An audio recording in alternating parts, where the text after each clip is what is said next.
All right, Finn, let's check out really day one in the stubbies this year. This is your first run. Watch it in regular motion and then slow it down.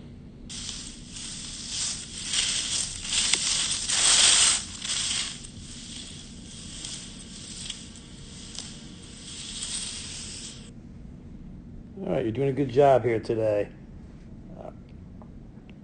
Came through here. It's a nice looking turn. Rolled them both up.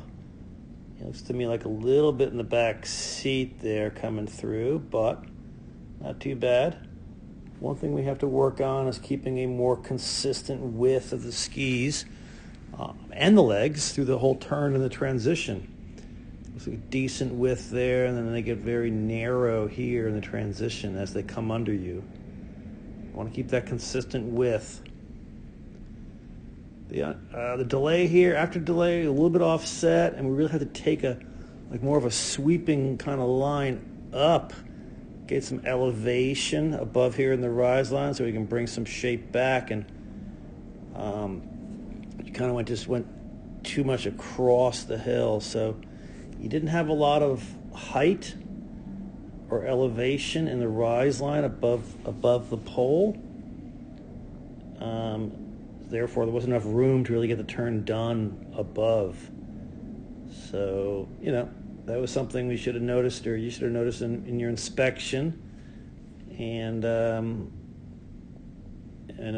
even through here now, one problem is late becomes late.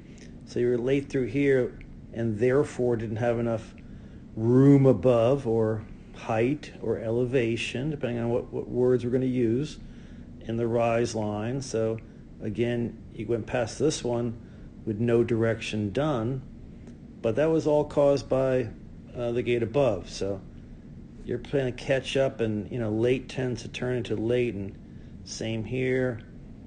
Running too straight at it because you didn't have the room. Kind of fell to the inside, chucked them sideways, and now you got yourself back online here.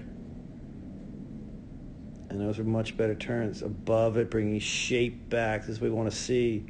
Shape back to the pole, direction done.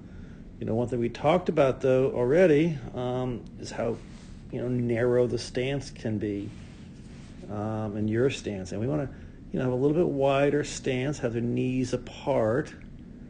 That looks better on that side, but it's very narrow through a lot of this, and it's really hard to have independent leg action and weight the outside ski.